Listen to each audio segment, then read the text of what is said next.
Hello students, online class में आपका स्वागत है। आज हम बीए पार्ट सेकंड के द्वितीय प्रश्न पत्र राजस्थान का इतिहास में राजस्थान में मौर्य एवं गुप्त साम्राज्य की भूमिका के साक्ष्य विषय पर अध्ययन करेंगे। जैसा कि हमने पूर्व में भी पढ़ा है, राजस्थान में प्रागैतिहासिक काल से ही अनवरत मानव सभ्यता पुष्पित एवं पल्लवित होती रही है। आदिकाल से ही मानव जीवन के साक्ष्य राजस्थान में मिले हैं। राजस्थान में भीलवाड़ा जिले का बागोर कस्बा तो मध्य पाषाण काल में पशुपालन के साक्ष्य मिलने के कारण विशेष भारत ही नहीं वरन विश्व के प्रागैतिहास में विशेष महत्व रखता है। इसके बाद हमने पढ़ा कि सरस्वती एवं दसवती नदी के तट पर सिंधु सभ्यता पल्लवित एवं पुष्पित हुई। पिछले वीडियो में हमने मत्स्य महाजनपद के बारे में पढ़ा था, ऋग्वेद में जिसका उल्लेख मिलता है। महाभारत काल में पांडवों ने जहाँ मत्स्य जनपद में अपना समय बिताया था, यह भी हमने पिछले वीडियो में देखा है। बुद्ध काल में मत्स्य जनपद पर अवंती का प्रभाव स्थापित हो गया था। इसके बाद सिकंदर के आक्रमण 327-26 ईसा पूर्व में पंजाब में रावी और चिनाब नदियों के तट पर बसने वाली अनेक जातियां राजस्थान की ओर उन्मुख हुई। इनमें मालव, सिवी, अर्जुनन, योधेय आदि गणतांत्रिक जातियों ने राजस्थान के विभिन्न भूभागों पर अपने राज्य स्थापित किए। राजस्थान के कई स्थानों पर मुद्रा साक्ष्यों के आधार पर शकों और कुषाणों का राजनीतिक प्रभाव होने का भी हमें पता चलता है।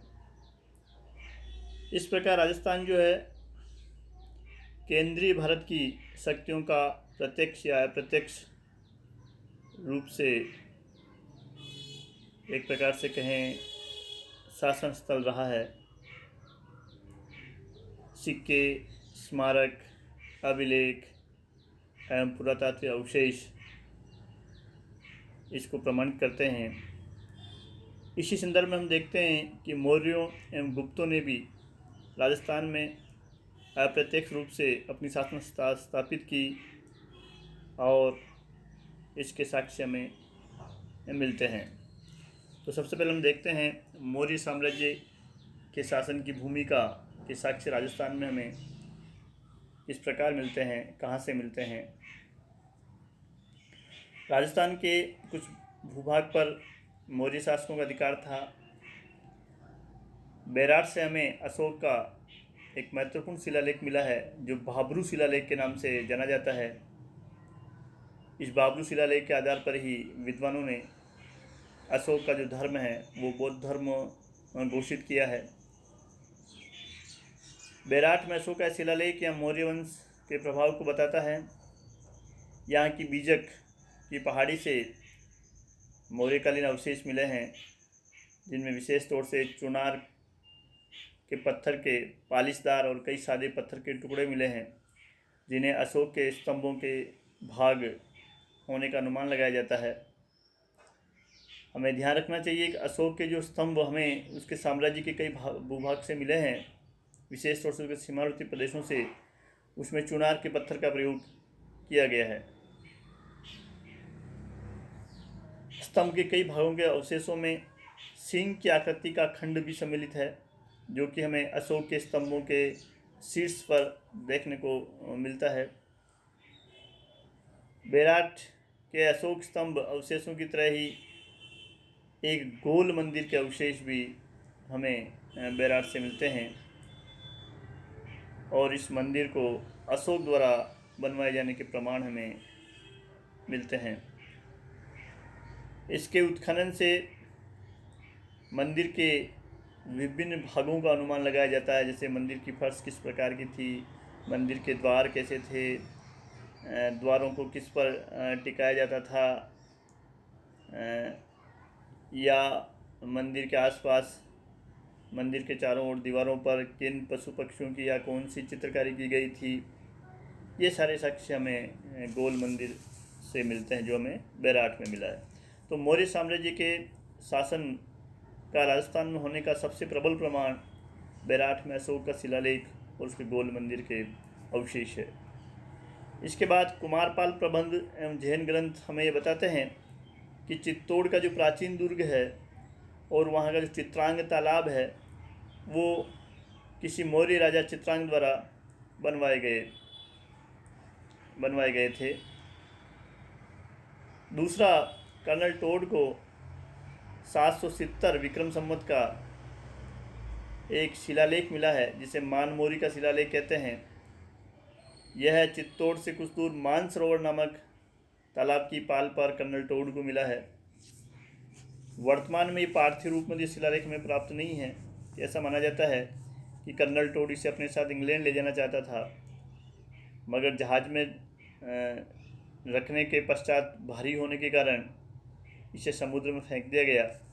मगर इसकी प्रतिलिपि कर्नल टोड ने अपनी पुस्तक एनल्स एंड एंटिक्विटीज़ में उतार ली थी, और जब उसकी पुस्तक प्रकाशित हुई तो हमें इस मानमोरी के शिलालेख के बारे में जानकारी मिली।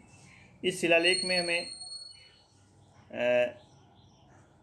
माहेश्वर, भीम, भोज और मान राजाओं की उपलब्धियां मिलती है, जिन्हें कि मौर्यवंशी माना जाता है।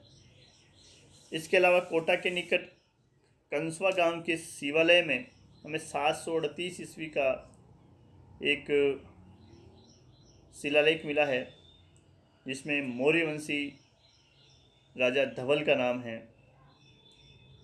इसके बाद यानी 738 के बाद हमें किसी भी मौर्यवंशी शासक या उनके अधीनस्थ सामंतों का राजस्थान में उल्लेख प्राप्त नहीं होता है। तो ये ऊपर के जो साक्ष्य में मिले, बैराठ में चित्तौड़ दुर्ग, चित्रांग तालाब, मानमोरी का शिलालेख और कंसवा शिलालेख, ये सारे साक्ष्य ये बताते हैं कि राजस्थान में मौर्यों के सामंत या उनके अधीनस्थ व्यक्तियों का प्रत्यक्ष और अप्रत्यक्ष रूप से शासन हमें देखने को मिलता है।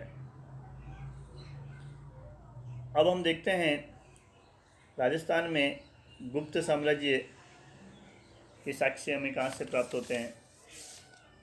कुषाणों के बाद केंद्रीय भारत पर, विशेष रूप से प्रयाग और पाटलिपुत्र में गुप्तों का शासन स्थापित हुआ, गुप्तों का उदय हुआ, और इनमें भी गुप्त शासकों में भी समुद्रगुप्त और चंद्रगुप्त द्वितीय काफ़ी शक्तिशाली थे, जिन्होंने गुप्त साम्राज्य का विस्तार भारतवर्ष के काफ़ी बड़े भूभाग पर किया और वहाँ इन्होंने शासन किया।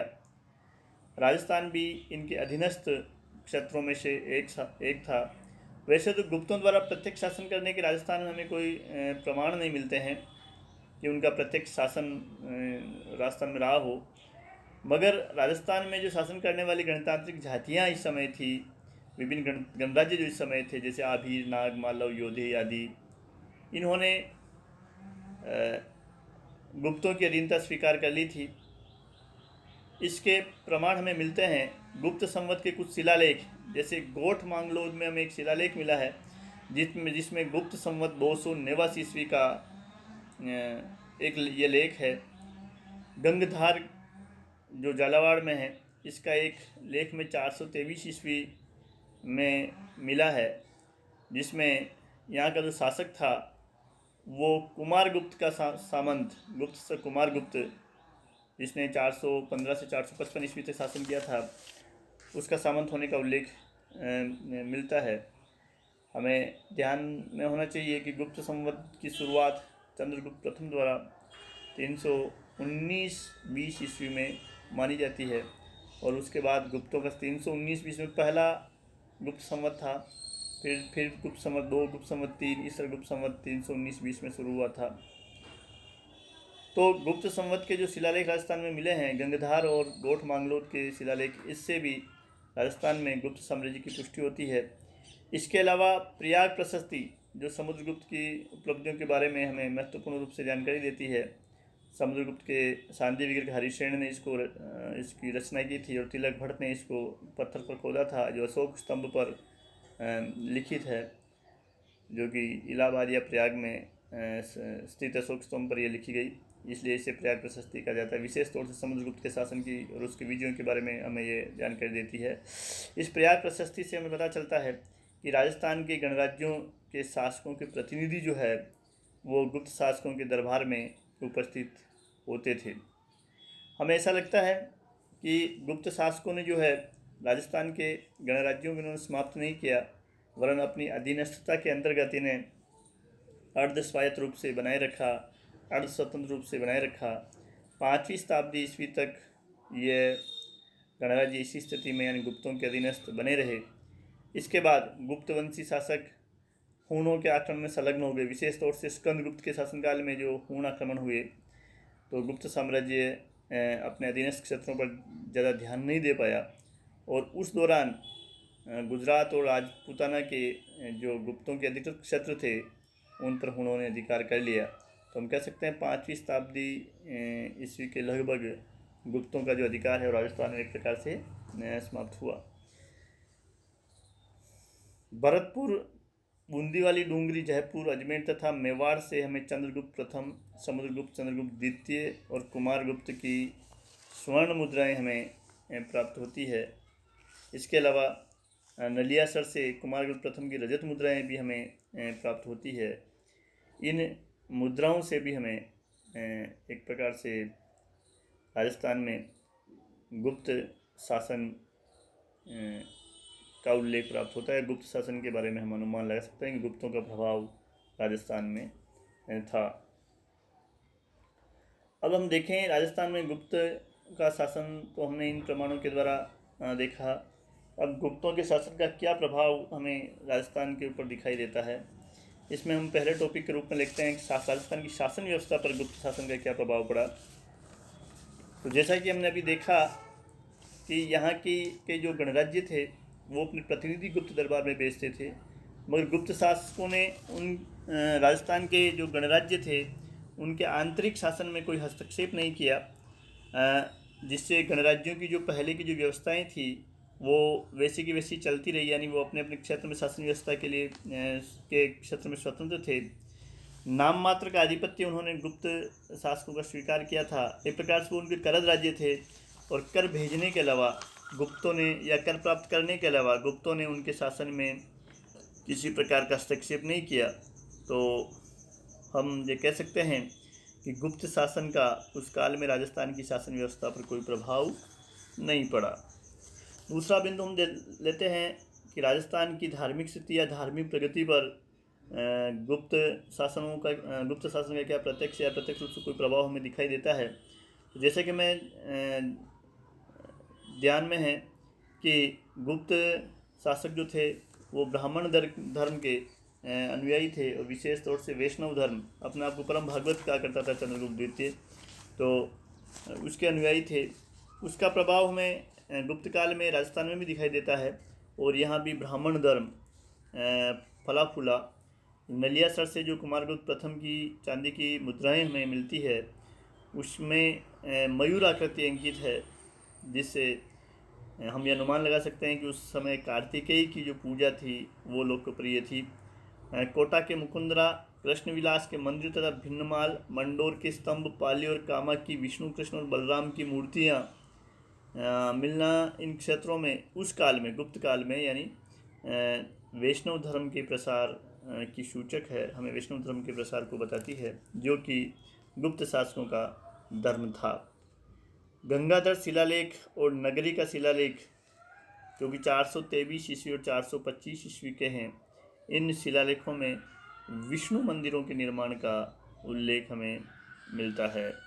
और जैसे कि चंद्रगुप्त द्वितीय जो था अपना परम भागवत यानी विष्णु का अनुयायी अपने को कहता था, तो हम ये कह सकते हैं कि गुप्त शासकों का चाहे राजस्थान के धर्म पर किसी प्रकार का प्रभाव हमें पड़ा या नहीं पड़ा है तो हमें दिखाई नहीं देता है, और उनके ही समान गुप्त साम्राज्य में जो धर्म लोकप्रिय था वही राजस्थान में हमें इस काल में दिखाई देता है।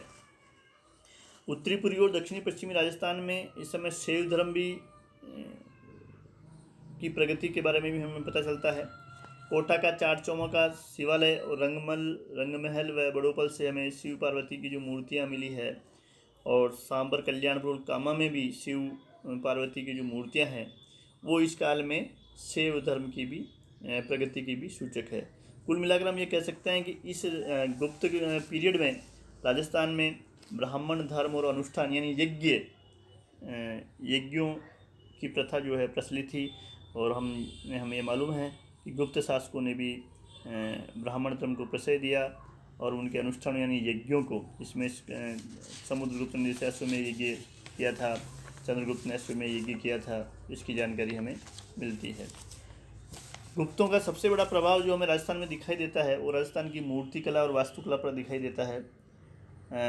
इस दौरान राजस्थान में जो मूर्तियाँ बनी, जो प्रतिमाएं बनी, वो गुप्त कला से प्रभावित थी। हमें अमजेरा, डूंगरपुर, कल्याणपुर और जगत, आबानेरी, मंडोर, ओशिया, बाडोली, कोटा, बसेरी, नीलकंठ इत्यादि स्थानों से जो प्रतिमाएं प्राप्त हुई है उसमें हमें गुप्त कला का प्रभाव दिखाई देता है। सांबर और बड़ोपल तथा रंगमहल से हमें टेराकोटा यानी पकाई हुई मिट्टी से जो या बर्तनों पर जो हमें मूर्तियाँ अंकित मिलती है, चित्र अंकित मिलते हैं, उस पर भी गुप्त कला का प्रभाव, फूल, पत्तियाँ, पेड़ पौधे, मयूर इत्यादि का अंकन, पशुओं का जो अंकन हमें दिखाई देता है वो गुप्त कला से प्रभावित है, या गुप्तों के द्वारा के शासन काल में भी इसी प्रकार की कला प्रचलित थी। इस काल में 300 ईस्वी से 700 ईस्वी तक जो मंदिर राजस्थान में बने उसमें भी हमें गुप्त वास्तुकला का प्रभाव दिखाई देता है। जैसे दर्रा जो कोटा में है, चार चौमा जो कोटा में है, और माकनगंज जो चित्तौड़ में है, और शीतलेश्वर महादेव का मंदिर जो 689 ईस्वी में बना और राजस्थान का पहला समयांकित मंदिर माना जाता है, झालरापाटन का है। इन मंदिरों की जो सादी और सपाट छत है वो गुप्त मंदिरों के समान है, उनकी भांति है, इससे इन पर गुप्त प्रभाव का अनुमान लगाया जाता है। नगरी यानी चित्तौड़ में हमें गुप्तकालीन मंदिर के अवशेष मिले हैं जिनके तोरण द्वार के खंडों पर गुप्त कला का प्रभाव दिखाई देता है। इन मंदिरों के शिखर, प्रासाद तथा चौकोर और गोल खंभों की जो प्रणाली है उस पर भी हमें गुप्त मंदिर वास्तुकला शैली का प्रभाव दिखाई पड़ता है। तो इस प्रकार मौर्यों और गुप्तों ने राजस्थान में अप्रत्यक्ष रूप से अपना शासन किया, और उनके शासन के जो विभिन्न प्रकार के प्रमाण हमें विभिन्न जगहों से शिलालेख के रूप में या मूर्तियों के रूप में, सिक्कों के रूप में हमें प्राप्त होते हैं, और गुप्तों की शासन व्यवस्था का प्रभाव विशेष तौर से हमें धर्म, मूर्तिकला एवं वास्तुकला पर दिखाई पड़ता है।